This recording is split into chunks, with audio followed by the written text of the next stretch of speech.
তো একটা জিনিস এতদিনে রিয়ালাইজ করলাম যে দোকানের মধ্যে সারাদিন যা দৌড়ই সেটাকে যদি সারাদিন এক জায়গায় করি তো মনে হচ্ছে 8 থেকে 10 কিলোমিটার মিনিমাম আমি দৌড়ই। তো অথচ একটা 12 বাই 20 এইটুকু জায়গার মধ্যে সারাদিন আমি থাকি। থাকি মানে সকাল মোটামুটি 11টাই ধরো, 11টা থেকে শুরু করে আবার রাত্রি 11টা, সাড়ে 11টা, কোনো দিন 12টাও। ভাই বন্ধুরা, আমি বাপি আর চলে এসেছি আর একটা নতুন ব্লগে। আজকে দুপুরবেলা দোকান বন্ধ করিনি, কারণ মেয়ের মা, মেয়ে আর ছেলে তিনজন এসে ওই 10 মিনিট বসেছিল। আমি গিয়ে বাড়ি থেকে খাওয়া দাওয়া করে এসে দুপুরবেলা আর দোকান আজকে বন্ধ করিনি। তো আমার মেয়ে এখন আর নিতে পারে না ওর ভাইকে ভালো করে, কিন্তু তাও নেবে, ঠিক আছে, তাও নেবে। কিন্তু আমরা খুব ভয় পাই, যদি ফেলে টেলে দেয় মাথায় টাথায় লেগে যায়। দুজনেই তো ছোট মানুষ, কে কাকে সামলাবে। কিন্তু সৃজনের খুব চেষ্টা আছে ওর ভাইকে নেওয়ার, এসবকে নিতে পারে না কিন্তু তাও চেষ্টা করে। ওই যে নিচ্ছে কোলে, বারবার ফেলে দিচ্ছে, ও লাফাচ্ছে ছোটোটাও। হ্যাঁ, দুজনে মিলে ওই করছে সারাদিন। ওর মার হয়েছে যত জ্বালা, দুজনকে নিয়ে মোটামুটি পাগল হয়ে যায় সারাদিন।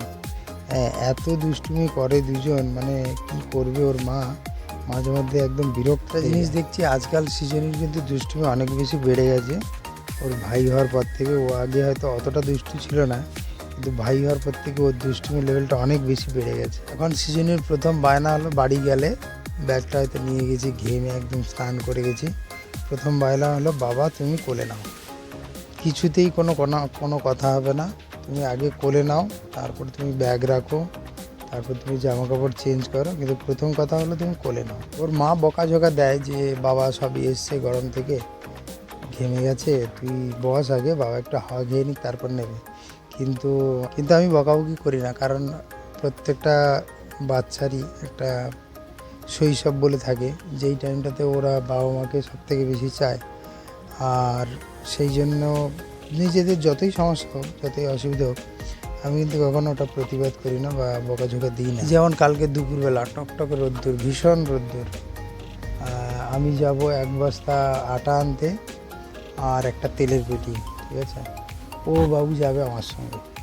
এত গরম, ঠিক আছে, এদেরই খুব বিরক্ত লেগেছে, তাও যাবে। মাঝে মধ্যে যখন দুপুরবেলা আরেকবার যাই মার্কেটে, অনেক সময় কি কোনো মাল হয়তো কম ছিল নিয়ে আসিনি, অথবা কোনো জিনিস ভুলে গেছি বা কোনো জিনিস হয়তো এমার্জেন্সি দরকার, তখন দুপুরবেলা আরেকবার যখন ওই খেতে যাই ওই সময় দোকানটা বন্ধ করে যাই।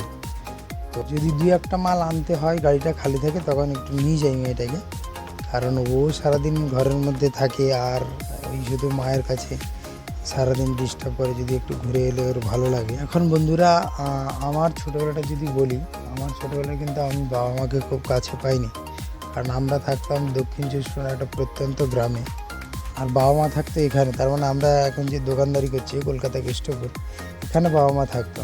তো আমরা মানে আত্মীয়ের মতো, বাবা হয়তো 6 মাস, 1 মাস, 1 বছর, কখনো 2 বছর পরেও হয়তো বাড়ি যেত, আর তখনই বাবার সঙ্গে মায়ের সঙ্গে দেখা হতো। তখন যোগাযোগ বা যাতায়াতটা এত সহজ ছিল না। তখন সরকারি বাস একটা আসতো আমাদের ওখান থেকে ধর্মতলা, মানে আমাদের ওটা হচ্ছে অ্যাকচুয়ালি রামগঙ্গা, ওখান থেকে ধর্মতলায় বাসটা আসতো। সেটা প্রায় 4 ঘন্টা, 4.5 ঘন্টা, কখনো 5 ঘন্টাও লেগে। তো ওই সময় আমরা অত আসতেও পারতাম না বাবা মার কাছে, বা বাবা মাও অত যেত না। হয়তো বাড়িতে যদি কোনো অনুষ্ঠান থাকতো, মানে কোনো হয়তো বিশেষ কিছু দরকার, সেক্ষেত্রে বাবা মা তখন বাড়ি যেত, বা আমরা হয়তো আসতাম বছরে 2-1বার। যদি ছুটি কখনো পেতাম, গ্রামের স্কুল তো, তো তখন তো আগে অনেক অনেক ছুটি থাকতো, মানে একটা হচ্ছে পুজোর সময় ছুটি আর একটা গরমের সময় ছুটি, দুবারই ছুটি পাওয়া যেত। কিন্তু বিষয়টা হচ্ছে কি, আমরা একা একা আসতে পারতাম না। গ্রামের যদি কোনো কাকু আসতো, তার সঙ্গে যোগাযোগ করলে তারপর হয়তো তার সঙ্গে হয়তো কলকাতা আসতাম। এখন কি মোবাইলও তো ছিল না, অতদিন আগেকার ব্যাপার, মোবাইল ছিল না। আমরা প্রত্যেকে, মানে আমরা 5 ভাই বোন, আমরা 3টে দিদি আর আমরা 2টো ভাই, আমি বড় ভাই, আমার একটা ছোটো ভাই আছে। তো আমরা কি করতাম, বাবা মাকে চিঠি লিখতাম। চিঠিটা কোনো পোস্টের মাধ্যমে আসতো না, চিঠিটা লিখতাম। আমাদের গ্রামের বা পাশের গ্রামের দেখা যেত কোনো কাকু বা জেঠু বা দাদা কেউ, তারা হয়তো কলকাতা আসবে, সেটা আমরা জানতে পেরেছি বা জেনেছি। তারপর ওই 5টা চিঠি লেখার পরে সেই চিঠিটা একটা জায়গার মধ্যে দিয়ে ওই ওনার হাতে দিয়ে দিতাম। তারপরে সেই চিঠি আসলে বাবা মা এবার খুঁজে বের করে পাঁচজনের পাঁচটা চিঠি, কার কী বক্তব্য বাবা মাকে বলার আছে সেইগুলো সব আবার ওনারা দেখতো, দেখে বুঝতো যে কার কী বক্তব্য আছে, কার কী লাগবে বা কিছু। তারপরে ওনারা আবার এখান থেকে চিঠি একটা লিখে আবার যে যখন যেত, সেটা হতে পারে যে অল্প সময়ের মধ্যে হতে পারে, বা 1 মাস 2 মাস পরে হতে পারে, বা 15 দিন হতে পারে, বা 1 সপ্তাহ হতে পারে। তারপরে আবার একটা রিটার্ন চিঠি ওরকম কারোর হাতে দিত, সেটা আবার গেলে আমি তখন সেই খবরাখবরগুলো জানতে পারি। তো এইরকম আমাদের ছোটোবেলাটা কেটেছে। তো সেই জন্যে আমার ছেলেপুলেরা এখন যদি ডিস্টার্ব করে, ছোটোটা ছোট মানে ছেলেটা, মেয়েটা বড় 5 বছর হলো, তো যদি এখন মানে বায়না ধরে বা করে, তো সেক্ষেত্রে আমি কিন্তু কোনো কিছু বলি না। আমার তখন সেই ছোটোবেলার দিনগুলোর কথা মনে পড়ে যে আমরা ওই রকম বয়সে তখন কিন্তু বাবা মা ছাড়াই থাকতাম, এবং সেই কারণে এরা যতটাই ডিস্টার্ব করুক কখনো কিন্তু বিরক্ত হই না। বন্ধুরা, আজকে প্রচুর বক করলাম ব্লগটাতে।